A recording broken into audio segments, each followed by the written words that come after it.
Welcome to the podcast. Today we have a very distinguished guest who I have known for many years. We have Mukta Arya, who is the Chief Human Resources Officer APAC for Societe Generale. A very warm welcome, Mukta. Yeah. Thank you, Sachin. Now, I'd love to hear your own story, Mukta. You know, you've been in different industries, but basically in HR, I suppose. Yes. So we'd love to hear your story, your success story, and if you can share some of those things with us, please. My story in HR is actually an accidental journey. Right. So I always wanted to be a doctor because my mother is a medical practitioner. I see. And I was doing actually science, and I even did my master's midway in biotechnology. So nice. Then what happened was I got a little bit bored in the lab. Okay. It's very lonely there. Right. Okay. And then at that time in India, MBA was really in vogue. And then I decided to join MBA. I wanted to be a marketing professional because I like people generally, talk to them. But somehow I fell in love with the HR topics that we had during my MBA first year. And I took HR as a specialization in the second year. And my journey started in 1997 when I joined SR Group as a management trainee in human resources. Right. And from then on, I think this profession has kept its hold on me, and I'm still here after 27 years. Yeah. Nice. It has been a long journey, but very eventful, I would say, in different industries. So I joined in SR Group, Tata TD Waterhouse, which was a joint venture in India, Ogilvy and Mather, which is advertising. Yes. And then I joined Societe Generale in India in 2006. Right. And this was my first banking career, but Right. not financial services, because Tata TD Waterhouse was financial services. Yes. And then I have been here for the last 19 years. Yeah. My God, so this has been really the home for you as such. Yeah, it is my longest stint in different countries. Right. So I worked in India, in Hong Kong, then I moved to Singapore, and I came back in Hong Kong. So for me, Societe Generale, yes, is home. But different locations and different adventures, I would say. So connected to that is that what do you look for in these applicants, to say so? Because this will also is connected to what should these students do to maximize their interviews and really get that opportunity to showcase themselves. As a bank and as a corporate and investment bank, I think domain knowledge is important, because if you're applying for a particular position, we would expect that you know your field. Yeah? Right. So if it's financial engineering, we would want you to know financial engineering, versus mathematics is a strong point for us, because some of our front office, you do need to have those kind of skills. The other thing that we look for, and maybe I don't know, it's because we are a bank which has a 160-year-old history, we look for authenticity and genuineness. Because that's what will make a student become sustainable, or remain in the company for a long time. Because if you're putting on a mask, it may fall off at one point of time. And so that's one thing. It's authenticity and genuineness. I think, as I mentioned earlier, real passion for the profession that they're applying for, at least in the beginning, because once they join, then they will know whether they really like it or not. Very true. But at least at that point of time. I would say resilience is important, because things are changing so much. Very true.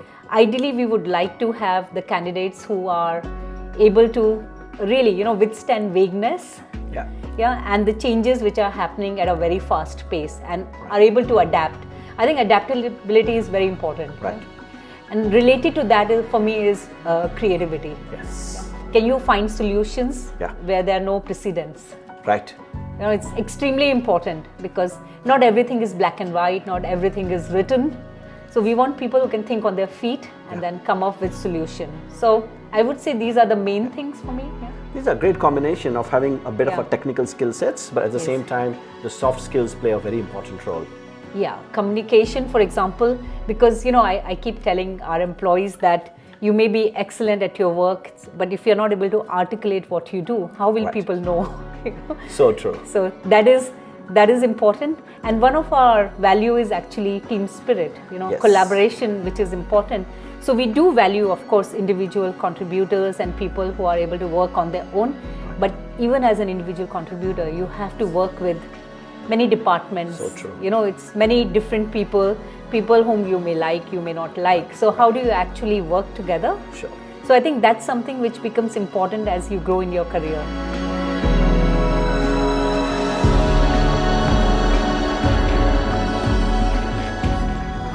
So true, so true.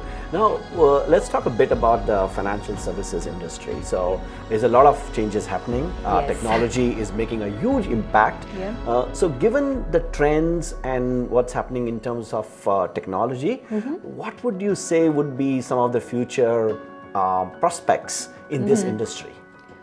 For us in financial services, as you know, AI is something which is going to be our friend, because there are plenty of things which can be used to make our lives easier. Yes. So, we just launched what we call 𝐶𝐸𝐺PT, which is the internal chat GPT tool. And really, the things that it can do can really make a difference and save a lot of time for all of us, our employees. So for me, that skill is something which is going to grow, and students who have that skill or ability to learn that skill in a quicker way, I think are going to benefit definitely. Data literacy is extremely important. I remember when I started my career, people used to say that, oh, I'm in HR because I like people and because I don't like mathematics. Right. And I'm like, now, if you don't like mathematics, I don't think you are fit for any job in banking, for example. So even in human resources, I need to have my, there are KPIs, we have to measure things. True. And the thing is, what you can't measure, you cannot actually see the impact, Very true. So for me, data literacy very important, AI, which is very important, but without compromising, I think, on the creativity, which can come only from being a human being. Yes. I think is very important. Communication becomes, I think, more and more important. Very true. Even though it has been there forever, it's cliched, I still think communication will never go away. And people who have good communication skills with the use of data literacy, AI, storytelling technique, I think they are the ones who will maybe become the best of the best,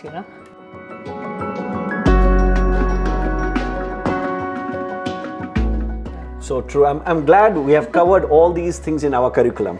Okay. So I'm glad to know that we are on track. Future ready. Absolutely, absolutely. Mukta, you have been associated with our MBA program for a fair bit now. You've been a great mentor for our MBA students. I'd like to talk about, in your view, for an MBA candidate who is supposed to be a little bit more experienced, how can they become more competitive in a challenging market like today's? It's frankly being aware of what is going on. So reading, which I think is not a skill which is prevalent in many places. I think it's important that people, the students know what is going on. Connectivity, when we say networking, I know it's very, it's used quite a lot, but networking with the right people, at the right time.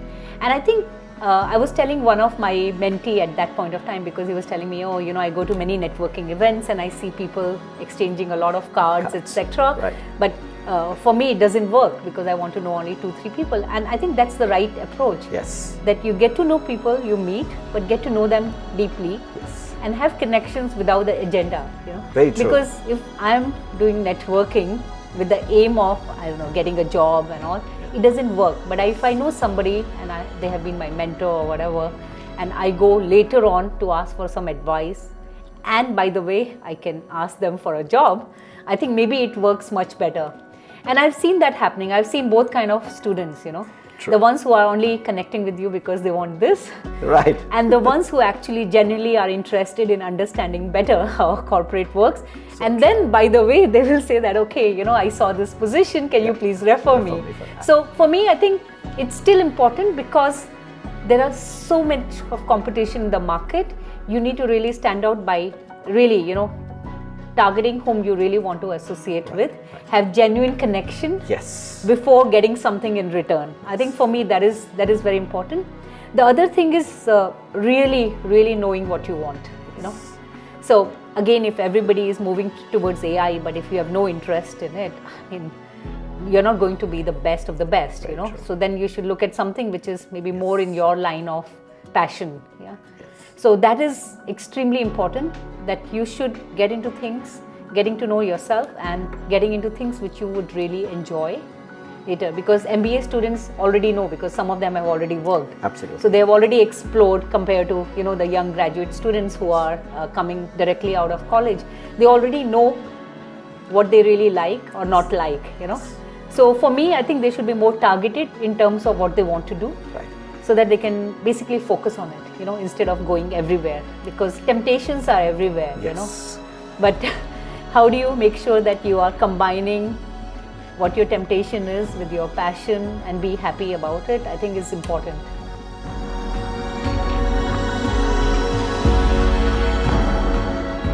Very true. Those are great insights and great advice to our students. Thank you very much, Mukta, for being with us today and sharing your experiences. Thank you. It was a pleasure.